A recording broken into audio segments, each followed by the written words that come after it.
I don't really know what I'm doing. So let's get to it. Super crazy contrast!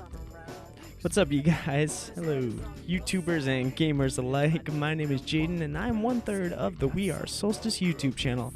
Today I'm bringing you something a little bit different, because as you know, we like to mix it up here. So, as some of you may or may not know, I am an art student. I attend an art college.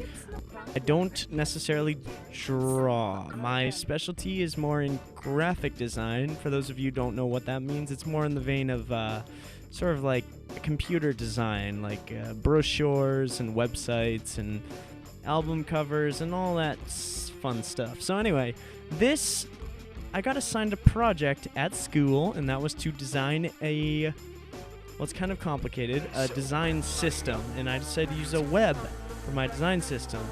So, this is me drawing the web at about 10 times the speed. And I just thought this would be kind of a cool little tutorial for anyone who is thinking about drawing webs. As you can see, this is a fairly large scale. And what I'm going to do is just kind of talk about some of the things you want to consider.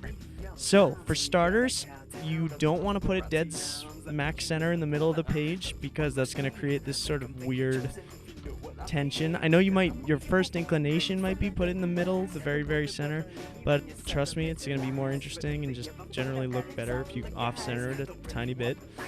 As for the little ligament parts of the web that I'm drawing right now, generally speaking, you want them to kind of curve out from the center. That's going to give it a nice sort of natural, flowy, wispy feel.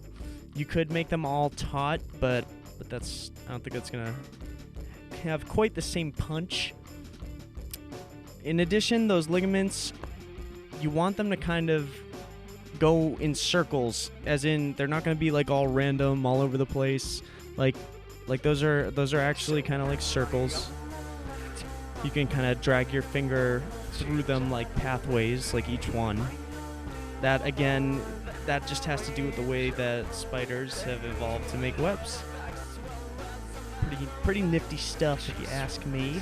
You notice I left a big open area in the center there that spirals out.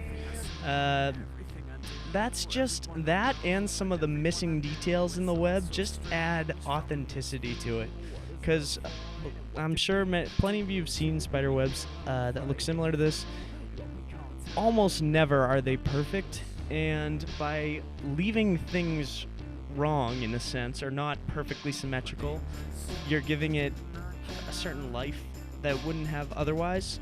So you want to do things like I had mentioned earlier, the ligaments go in circles. You want to like skip one line. So if you look closely, you can see that I leave open spaces so that it feels a little more natural, a little like an actual spider crafted it, as opposed to a calculator, or like a graphing calculator.